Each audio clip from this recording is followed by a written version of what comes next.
Hi, I'm matching with Florp today. If you just started learning crochet 20 minutes ago, you just watched your first introductory video, watch this video before doing anything else because I'm going to tell you about some common crochet beginner mistakes that I wish somebody had told me about because I had to learn them the hard way. I also think that there are things that you should and shouldn't do as a beginner crocheter. Stay tuned to the end of this video, I'm going to tell you what those are. The first common mistake is pulling your stitches tight, or honestly pulling anything. If you come from a different craft, maybe sewing or cross-stitching or even just like tying your shoes, you're probably accustomed to pulling fiber, and that is something you have to unlearn. Always keep in mind that the stitches that you make are openings that you have to work into later. If you pull your stitches tight, your hook is not going to fit, and you're gonna have frustrating tension issues. As a general rule, your loops should have a slightly larger diameter than the body of your hook. So not the neck of your hook that's right underneath the actual hook part, but the thicker area that's between the hook and the handle. That's where your loops should be resting, in between stitches. So use that as a general guide. If you find that you have to really jam your hook into the stitches that you made in the previous row, your stitches are way too tight. If your hook is squeaking, that's also a good sign that you are using way too much tension and you are pulling too much. Keep your hands loose. Pulling and using too much tension is also going to hurt your hands. They're going to be sore the next day, I promise you. The next mistake is overstuffing your projects. I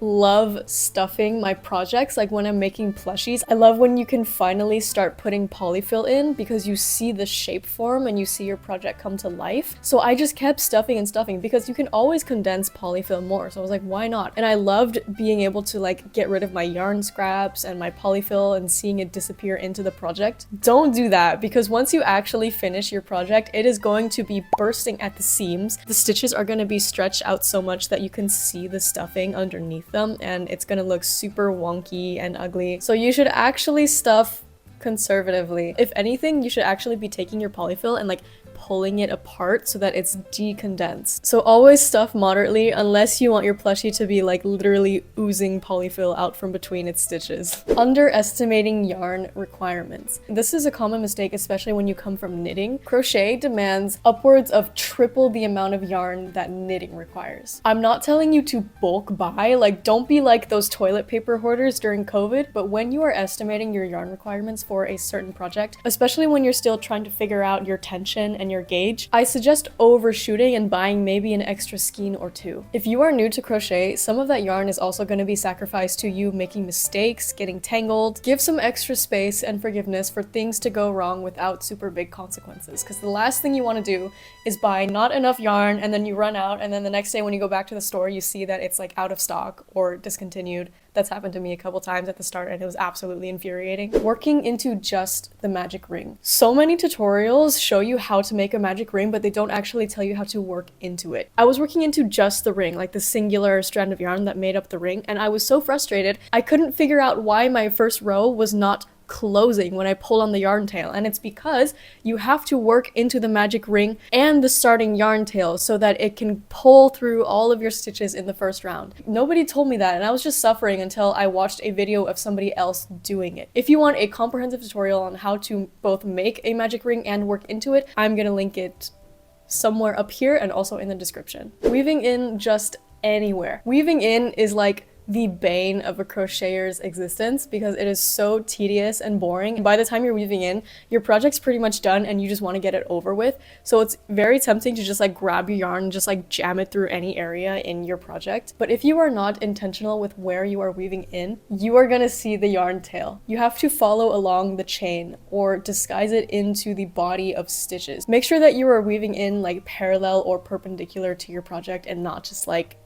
anywhere. That one's a very simple fix and it will elevate your projects. All of my early projects, you can see the yarn tails. They were not only poorly concealed, but they were just like poorly secured. So they would always just pop out and then I'd have to weave them in again, and then the edge would get frayed and then it would just get more and more frustrating. So weave in thoroughly. Use the rows of stitches as a guide for your needle. Buying too many crochet related gadgets. Locking boards, yarn holders, tension rings. Crochet is simple. A lot of these apparatuses being plugged by influencers are not necessary, and they're doing it because they have brand deals. The people manufacturing these products are trying to capitalize on the fact that you do not understand crochet very well, and they are trying to convince you that in order to be a good crocheter, you need to have this obscure product. Like, they are trying to to exploit the fact that you are eager to come to grips with the craft as soon as possible, and they're trying to put you under this impression that the more crochet apparatuses you have, the better crocheter you are. If anything, it's the other way around in my opinion. If you want to see some of these funny gadgets, I also have a video for that I will link in the description. I also mentioned in that video the things that you will be needing. Not differentiating between UK and US terminology. So crochet language has different terminologies. If you are working in English, it's usually US and UK. The way it works is that every US term has a corresponding UK term, and some of the words overlap but do not refer to the same stitch. So when you're using a pattern or a tutorial, it's very important to check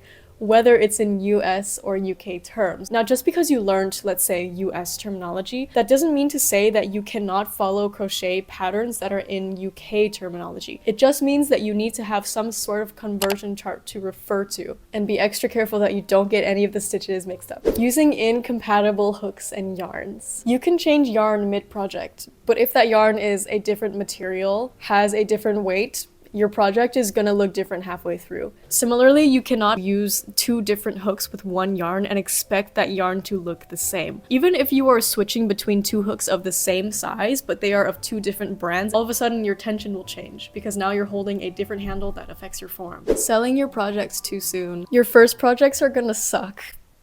Like, you're gonna have project blindness, and I say this with so much love in my heart, but your first project looks bad because you're not gonna understand yarn weight, your tension's gonna be inconsistent, you're gonna have errors, people are not gonna buy, people are gonna give you criticism, and you are gonna feel sad and discouraged. Experiment with some different projects and yarns and hook sizes, figure out what works for you and what you like. Spend a couple weeks loving the craft for what it is before trying to capitalize on it. And definitely don't pick up crochet with the intention of making money out of it, because being a fiber artist is hard. Even when I'm making things that I plan on selling or making a pattern out of later, I'm only making it because I love it. In the situation where I have design things with the intention to sell, it's never gone well. So as corny as it sounds, do not follow the money. This last one I struggled with a lot, and it is separating plied yarn. Plied yarn refers to yarn that's not just one homogeneous strand of fiber, but it's made up of multiple smaller strands, and these strands aren't like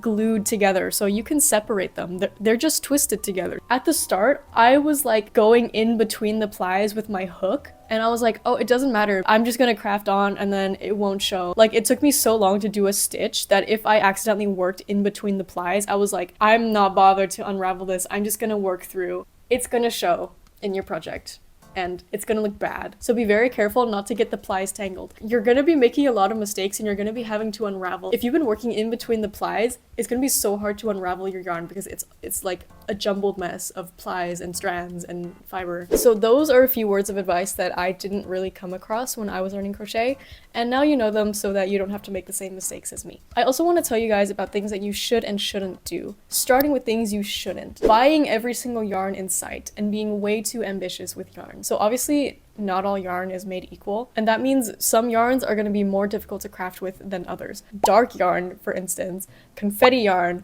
faux fur yarn, the bulky plushy yarn, I don't know what it's called. These are difficult to work with as a beginner. This is something that seasoned crocheters struggle with as well. It's really tempting to see a pretty yarn when you're new to crochet and you want to make something out of it, only to find that you can't see the stitches. It's one thing to work with yarn where you can't see the stitches, but it's a whole other thing to work with that yarn while you're still a beginner and you're still learning what the stitches are. So save yourself the frustration and just work with some simple yarn first. Buying a pattern way too soon. I am all for supporting pattern designers, and I love buying patterns and being able to like interact with the designer when I have questions and stuff, and being able to like connect with other people who also bought the pattern and like comparing projects, etc. And generally, patterns are not expensive, but make sure that you really understand the skill level of the pattern before buying it. In the event that you are very new to crochet and you spend money on a pattern that ultimately you do not understand and you struggle with, you are going to feel frustrated that you spent money on something that didn't work out for you. Written patterns are hard to follow when you're still trying to familiarize yourself with certain crochet maneuvers.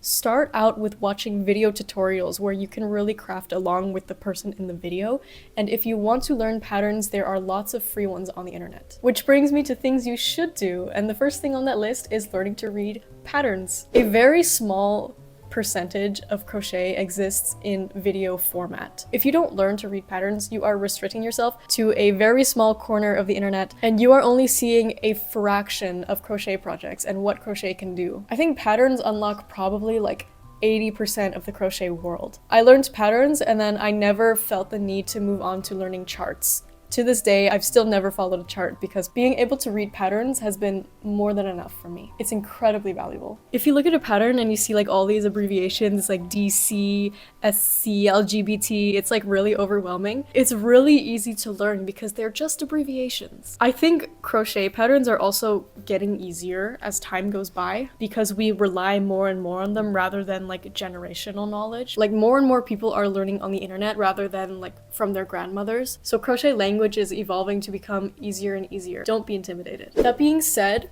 learn as you go. I never opened like a textbook or even read like a blog on how to read crochet patterns. I learned actually inadvertently because I was looking exclusively at video tutorials, but some of these tutorials had pattern instructions written in the caption. Just by reading those captions and seeing how it corresponds to the video tutorial, I was able to pick up pattern writing. So not only is it not daunting, it's actually really fun because it's not like you don't just sit down and you study, but you like pick it up as you go while you're making projects that you like. The last thing that I really encourage you to do is find a community. Get active on Reddit, on YouTube. See if there are clubs in your region where people come together and they can crochet and knit as a group. Get connected with people who are in the same position as you who are also trying to learn. That way you have somebody to relate to and help each other out. Also find people who have been working with the craft for a long time who you can learn from. It's so much more motivating and uplifting to craft with other people rather than alone sitting at home, especially at the start when you are going to be very easily frustrated by things you don't understand. And try to really go out and meet people in person. People in this crochet community are absolutely wonderful. Like they're so friendly, they're so creative. They come from all types of different backgrounds. You'll see that crochet is really like a lifesaver for a lot of people. It's actually a really beautiful thing. So get connected, meet people, learn their stories to really fall in love with the craft. Let me know if I missed any beginner-friendly tips. I know there's the typical things that you get confused with, like don't drop stitches or like chaining at the end of every round, but I think those are things that are commonly addressed on the internet. If you guys have any more unorthodox tips that nobody really talks about, please leave them in the comments. I'm really curious. Thank you guys for watching, and I will see you next week.